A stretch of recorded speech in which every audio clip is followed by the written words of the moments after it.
Sinimulan na ang police visibility sa isang eskwelahan sa Pasig City matapos ang nangyaring pananaksak ng ilang estudyante kamakailan. Si Bernard Ferrer sa sentro ng balita live. Bernard.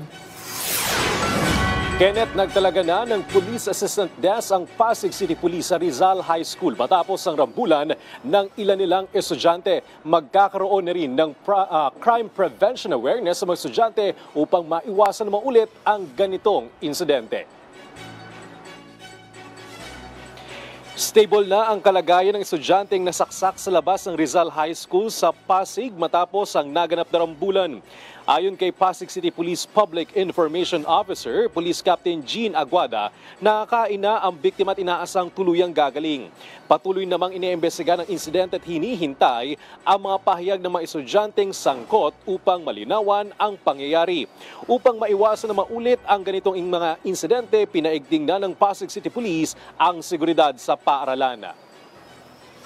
Ngayon, nagtalaga na tayo ng permanent na police assistance desk doon po mismo sa eskwelahan na yan. Para nang sa ganun maiwasan nating maulit na yung mga ganito pang pangyayari.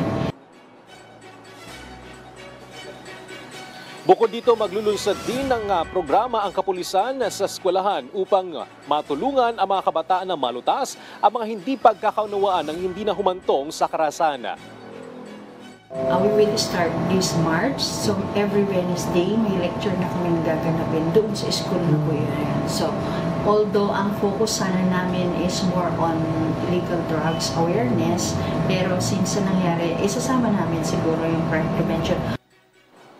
Nabatid na ito ang kauna-unang insidente ng pananaksak na may kinalaman sa away bata sa Rizal High School. Bilang karagdagang hakbang, masinigpitan na ang pag-inspeksyon sa mga bag ng mga estudyante sa entrance ng paaralan upang matiyak ang kanilang kaligtasan.